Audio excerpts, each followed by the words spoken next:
For the first time in the history of the world,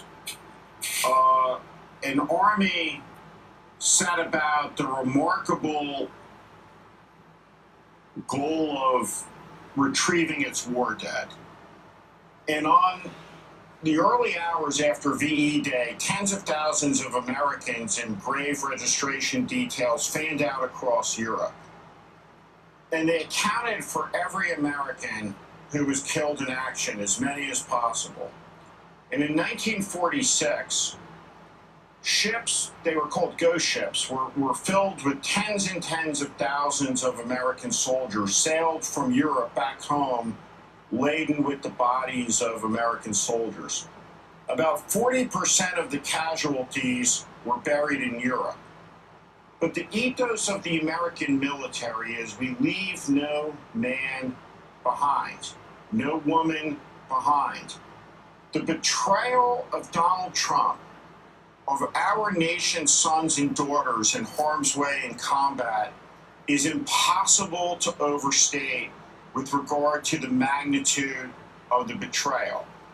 It is apart from anything we've ever seen in American history. It is despicable, it is deplorable, and it is disgraceful.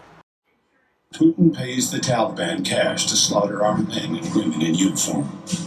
And Trump is silent, weak, controlled.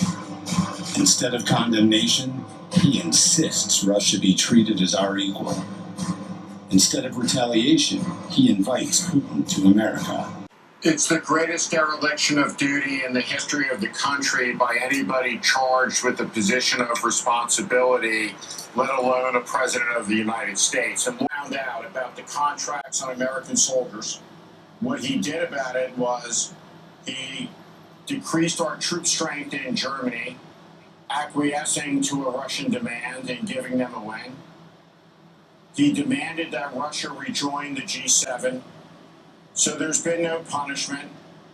And for the first time in the history of the country, and we've had incompetent presidents and dumb presidents and dishonest presidents, but we've never had a faithless president. We've never had a president who is faithless to his oath and refuses to defend the country from an attack by a hostile foreign power, whether it's an attack on the lives of our military or an attack on our election process, which so many hundreds of thousands of Americans have died to preserve and protect. It's a shameful, shameful, despicable hour in the history of the American presidency, and all of his desecrations and degradations of his office. This is the most severe, it's the most scandalous, and it should shock the conscience of every American. We have never had a president who refuses to fulfill their oath when it comes to being the commander-in-chief of the armed forces of the United States, quite like Donald Trump has, to a despicable hour with regard to this issue.